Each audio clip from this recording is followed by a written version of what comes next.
So now we have this problem. हमें इसको simplify करना है, इसका फाइनल वैल्यू क्या आ रहा है वो पता करना है। ठीक है, तो इस क्वेश्चन को आगे सॉल्व करने से पहले एक प्रॉपर्टी जो हम यहाँ पर यूज़ करने वाले हैं, क्या होगा वो प्रॉपर्टी? ए का पावर एम डिवाइडेड बाई ए का पावर एन। इसको हम क्या लिख सकते हैं? ए का पावर एम माइनस एन। ठीक है, तो यहाँ पर हम ऑब्जर्व कर पा रहे हैं एक्स का पावर ए अपन एक्स का पावर बी है, यहाँ पर एक्स का पावर बी अपन एक्स का पावर सी है, यहाँ पर एक्स का पावर सी अपन एक्स का पावर ए है। तो इन तीनों में हम ये वाला प्रॉपर्टी यूज कर सकते हैं। तो ये क्या बन जाएगा? एक्स का पावर ए माइनस बी, फिर पूरे का power A square plus A B plus B square. Then again यहाँ पर होगा एक्स का पावर बी माइनस सी, फिर इस पूरे का power b square plus b c plus c square. Then again x का पावर सी माइनस है, फिर इस पूरे का power c square plus c a plus a square.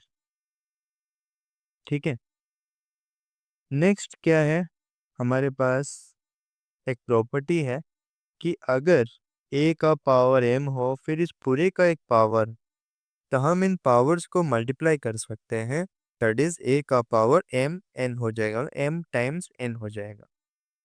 तो यहाँ पर हम इसको कैसे मॉडिफाई कर सकते हैं? एक्स का power a minus b times a square plus A B plus B square.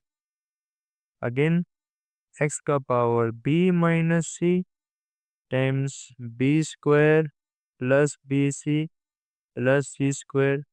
Again x का power c minus a times c square plus c a plus a square. ठीक है, ये वाला प्रॉपर्टी यूज करते हुए हमने इन powers को multiply कर दिया। अब नेक्स्ट क्या करेंगे? हम एक फॉर्मूला को रिकॉल करेंगे। क्या है वो फॉर्मूला? ए क्यूब माइनस बी क्यूब। क्या होता है ये फॉर्मूला? ए क्यूब माइनस बी क्यूब को हम कुछ इस तरीके से फैक्टराइज कर सकते हैं। A minus b into a square plus A B plus B square. ठीक है, a square plus A B plus B square. तो यहाँ पर देख पा रहे हैं जो पावर्स है a minus b into a square plus A B plus B square, वो यहाँ पर है। तो इस पूरे की जगह हम क्या लिख सकते हैं? A cube minus B cube. इस पूरे की जगह हम लिखेंगे a cube minus B cube. Similarly यहाँ भी तो कुछ वैसा ही पैटर्न है, बस ए की जगह पर बी है और बी के जगह पे सी है। तो यहाँ भी हम इसको बना सकते हैं B cube minus C cube, and similarly यहाँ बनेगा सी क्यूब माइनस ए क्यूब।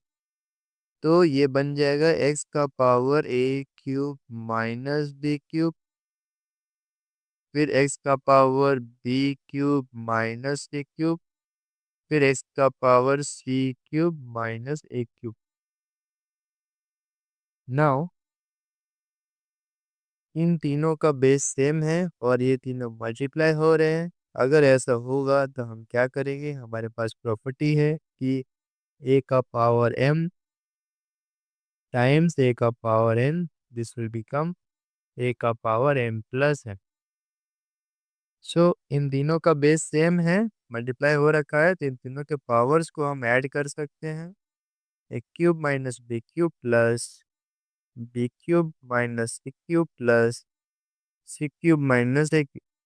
अब देखो यहाँ पर प्लस ए क्यूब है माइनस ए क्यूब है, दोनों कैंसिल। माइनस बी क्यूब है प्लस बी क्यूब है, दोनों cancel.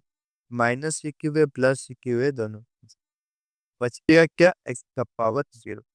And we know a का पावर जीरो क्या होगा? वन हो जाएगा। सो इस पूरे क्वेश्चन का जो सॉल्यूशन है that is one.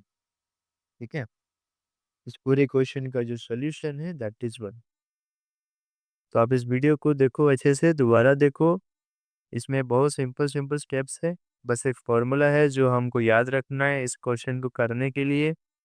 Formula use करना एक बेटर उपाय है रेदर देन कॉम्प्लेक्स मल्टीप्लिकेशन।